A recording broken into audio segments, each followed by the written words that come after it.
Hey guys, what's up? I had a good night last night. Played a few 10-minute rapid games and hit my best rapid rating since late October. So best rating in a couple of months. And it feels like something's kind of turned a corner maybe a little bit, but you decide. So my rapid rating is now back above my blitz rating, both in the mid 1500s. I don't know if I've ever been there before. Now, I have hit 1599 in blitz before. I have hit 1675 in rapid before. But I think this is the first time I've really been at both in the 1500s. Anyway, I thought we could go through those games because they're all interesting, they're all fun, and I make no apologies whatsoever for my opening choices. All right, so I've got lines switched on here because I can do a little bit of analysis as we go. So first up is Mr. Luke_Wise. Unusual middle name. What was his mother thinking? Okay, I've got the black pieces. He's 1541, at least after the game he was. And we have a Vienna. Okay, and a Vienna gambit.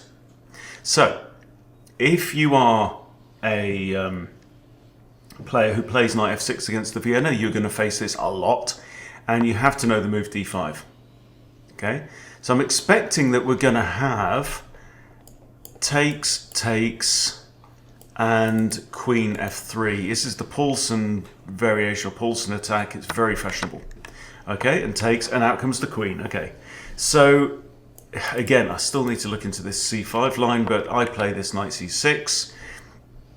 And this is interesting because now if knight takes knight, what you do is you play your knight here. You don't even recapture straight away, because you're hitting the queen and you're hitting c2 with a fork on king and rook. Okay, so knight takes knight, you come here. The queen has to defend this square, and there's only three ways to do it. She has to go back here, or here, or here. Okay, because your knight's on this square, obviously. Now, obviously, if she goes here, then knight takes, so that's out. And most players won't want to retreat the queen all the way to d1. So let's say, you know, knight takes knight, you take here, they come like here or here. Then the move is then you retake, and then your queen defends your knight on this square. Anyway, that's a moot point because he plays bishop b5, pinning my knight. I play bishop e6, which I think my research has shown is the most successful and slightly surprising move. Now we have takes, and white is a pawn up. But who's got the initiative? Well, I've got two pieces developed, but one of them is in an absolute pin to the king. But I do have bishop d5, skewing the queen. So I'm attacking the queen, and I'm also attacking the g2 pawn behind the queen. Okay, so what's she going to do? She's probably going to come back here to defend the pawn, or come here to defend the pawn. Okay, makes sense. What's more likely? Queen g4. Okay, now I just bring my queen out. I'm saying if you want to take this knight, it's fine. I can recapture with the bishop. I'm preparing to long castle. And d4, why not? Makes perfect sense. Okay, now I can't castle here, by the way, because the queen's looking at c8, and I can't castle into check, so that's not allowed. So I actually retreat my bishop, hitting the queen again, and this is one of the downsides of bringing your queen out early. Queen goes to here. Again, I can't capture on here because my knight is still in the pin, so let's break the pin. So I would have liked here to simply have castled, but then bishop takes knight, b takes, and I've got messed up pawns in front of my king, so not great there. So back comes my bishop once again, right? Now it looks like I'm wasting tempi here because, you know, I've moved my bishop now, what is that, 4 bishop moves? 1, 2, 3, this is the 4th move from that bishop, okay? But if a move has a point, then go ahead and play it. Now I'm actually threatening to take this with a fork, hitting the queen and 2 attackers on the bishop as well. So what are they going to do? They play bishop b4.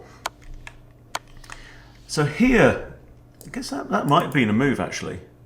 But no, apparently queen b4 check was the best move. Okay, and this is a classic fork. Okay, got to look out for these. King's still in the middle. This was a bit of a non-move, I think. And I'm just threatening to win material. I win the bishop. Okay. And now, what's the situation? Well, we're up a piece for a pawn. White has just castled, but not to the safest place in the world, has to be said.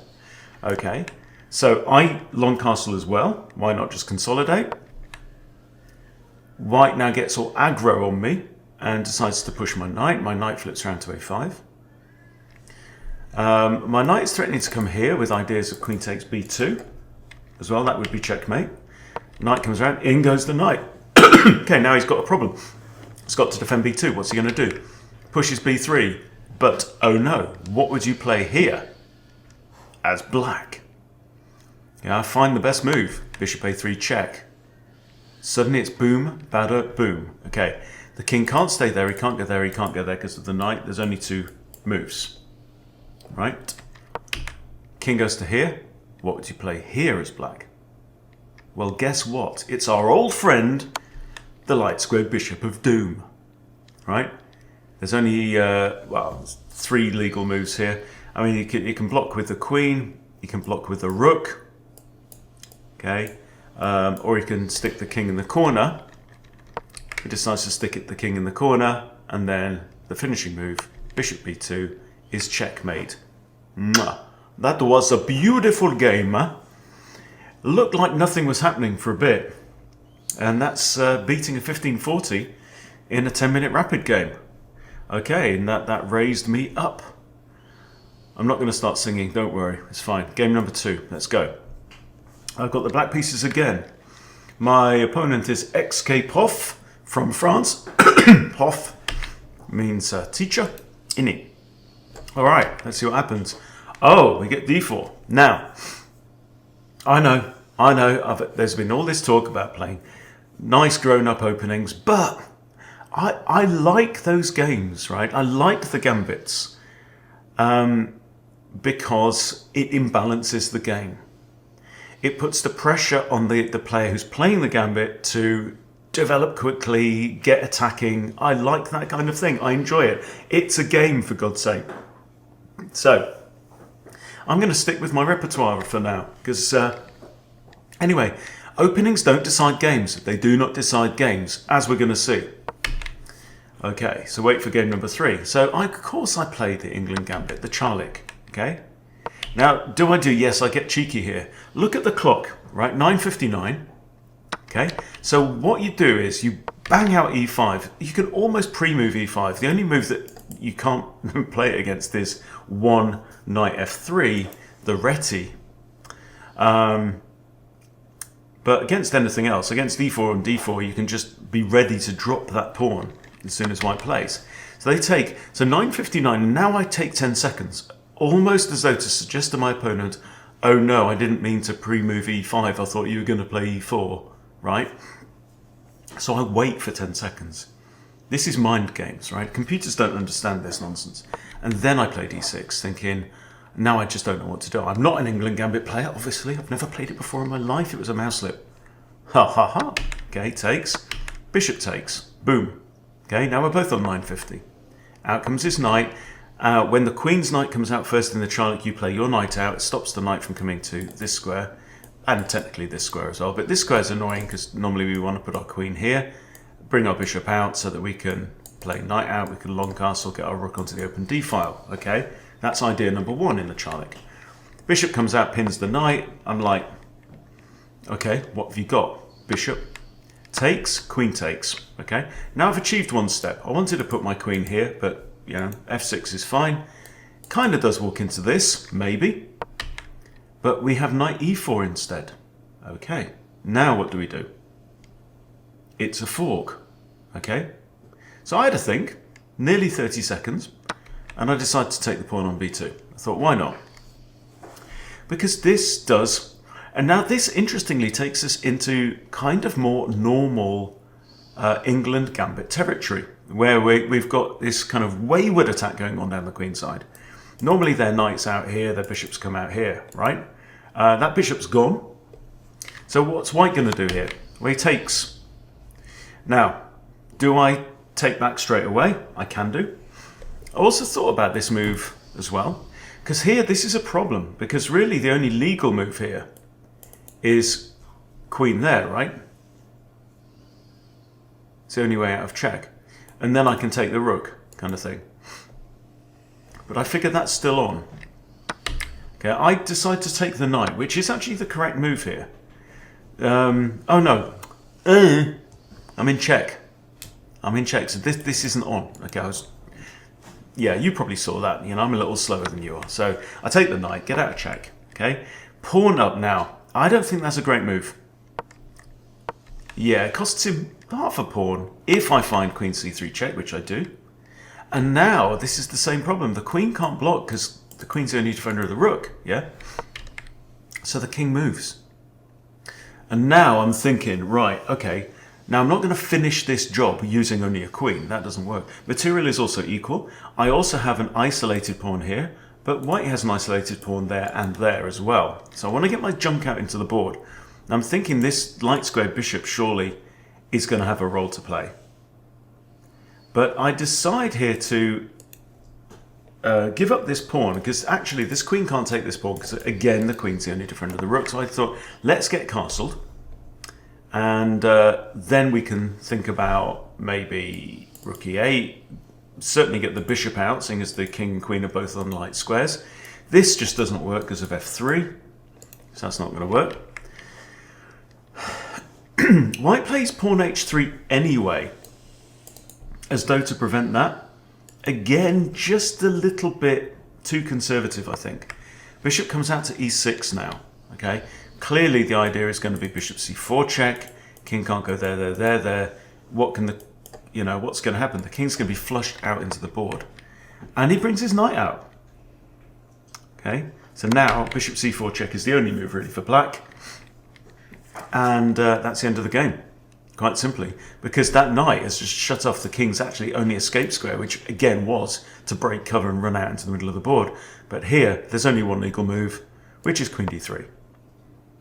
Okay, and then bishop takes, and c takes, and quite honestly, it's the end of the game. I'm going to win the rook. Okay, so that was, again, against another 1500, another nice quick win, about 12 moves.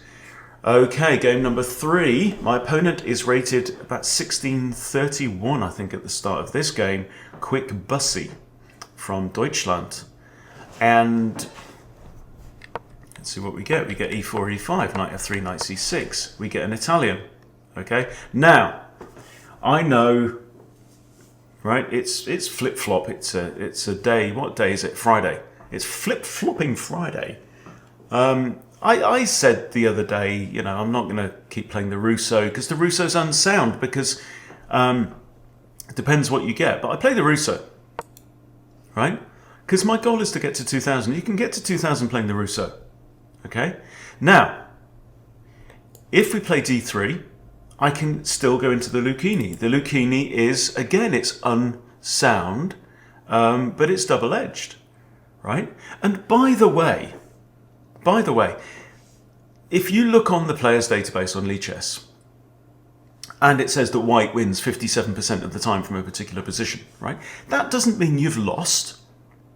It only means you've lost if you're in the 43% that that loses. Oh, or 57% that loses, right? You might be in the 43% that wins, you know? So it's not a blunder to play an inaccurate or dubious opening. And here we get d4. Now d4 is the best move by white, but according to Thenjin, this is plus 0.5. Okay, if I take on d4. Okay, the second best move is f takes e4. Okay, but I don't play either of those moves. I play move number 3 though, according to Thenjin. Why?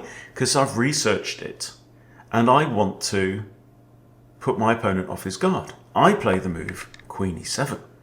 Right, because I remember this, because I'm like really smart. Okay, we have castles. I take with tempo, hitting the knight. Now, you've got to be aware, white's castled. This rook is one step away from the e1 square, and kingy and queenie are both on the e file. So I've got to tread with caution here. All right. Also notice that d5 isn't immediately playable either because the bishop can take, because there's no defense of that. I really want to get this knight out here. Also, if this knight ever moves, I've got to prevent against queen h5 check. Okay, so we have a trade of knights. We takes. Now what? Take the pawn. So I had to calculate, and I spent 25 seconds, I had to calculate if the rook comes here, if a pawn comes here, if a knight comes here, can I get out in time? Well, out comes the knight. I defend with my knight. King now moves out of the way. I think, again, he's anticipating this. And there are in chess right times to play a prophylactic or defensive move, and there are wrong times to do it. I'm not convinced about this move. What does the engine say? The engine says white is better if he plays knight d5 or bishop e3, right?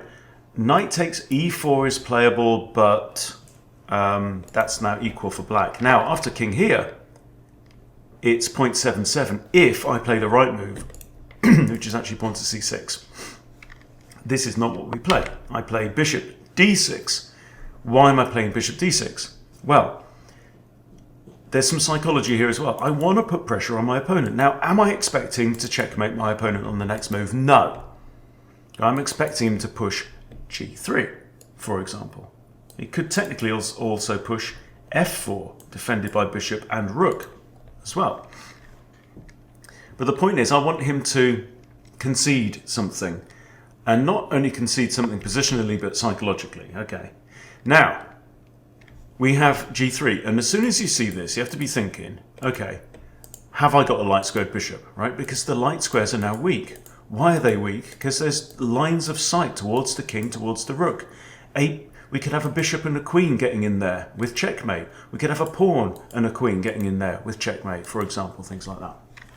So, h5, off you go, young Harry. Let's go and peel back some wigs and split some skulls and whatever, right? Harry attack, leaving the king in the middle of the board. I don't care. f4 now from white. Very reasonable move. The pawn is very well defended. Now, you might think, aha, but this is when I get to roll out my knowledge of the en passant move. I could capture here. That would be a big mistake, wouldn't it? Rook e1. Pinning the queen to the king, winning the game. So I can't do that. Move the queen over to c5. Off she goes. Not the best move. According to the machine, I should have put my queen on f5, I think, here. But black has a slight edge here. I am a pawn up after all. Okay, the bishop now defends itself, putting itself on b3. Again, very sensible move. Bishop's now super well defended. Also defending both of these pawns. Very, very solid. Also, that bishop is preventing my king from castling to g8 as well. So it's doing the job there. And my bishop here, yes, it's in the way of this pawn. Okay, but what am I thinking? When you look at this board, you're thinking, how do we attack from here, right? Well, the move I play is pawn to b6. Why? I want to fianchetto this bishop. Fianchetto? Did I say that? Okay, with the idea of pushing this pawn with a discovered check. And all kinds of evil could then ensue. Right? Now we have rook e1. Okay, so he's attacking this pawn. Let's have a look. Attacking the pawn twice. It's defended once. So, easy. Bishop b7. So, I'm defended the pawn another time. This is a multi-purpose move. So now he can't take, because I just take, right? But I'm also preparing to castle. And I'm also resolving this problem and leaving his bishop looking a bit stupid. Okay? Hits my queen. Now my queen comes to f5, which was the best move. Now he puts his queen on that square. Okay? One nice thing about this move as well for white is it's stopping my pawn from moving forwards. Stopping the discovered check. Okay? This queen here, what's the queen doing? Well, she's also defending g2 in case of silly ideas like my queen coming in and checkmating. He doesn't want to do that. He's a 1600. Okay? Obviously, long castles here. Yeah, best move. Just the best move. And now we have a4. Now white starts to get a bit aggro, innit? Okay? Bishop to here, wanting to take out this knight. Why do I want to take out this knight? Well, look, this bishop is not likely to be part of Operation kingside storm, is he? This knight, however, is doing a bit of an annoying job. Got good control of the centre. So let's get rid of the bishop. It was always in an awkward place anyway. You know, maybe pawn d5. You know, with the idea of d5, d4. You never know. We'll see. Rook comes across. I ignore the knight. I switch sides now, pushing on that side of the board. King comes up. Okay. Thinking I'll defend, but after I take, white resigns. Why does white resign? Well, let's say the king takes, queen comes in, right? King f2 is forced. I give another check, knight g4. King's going to go to e1, right? It's saying I can take here. I can take here with check as well. It's just hands down winning. So what else has he got here? Okay, h takes g3. Queen h3 check. Similar story, right? This knight is probably going to come in to there. It's just looking very, very terrible indeed. King probably come to there. Knight g4 check. Yeah, king e1. This is just looking very nicely. This knight's now in a pin, and I can take with check, and it's all going to end in tears. So interesting one that 1600 rated player, 10-minute rapid, no increment. Just felt like there were a few moves that were just a little bit passive, as in I'll sit back and something will present itself, you know. But Hunty was on fire. What can I say? So yeah, very interesting, and that's lifted me up to 1560 rapid.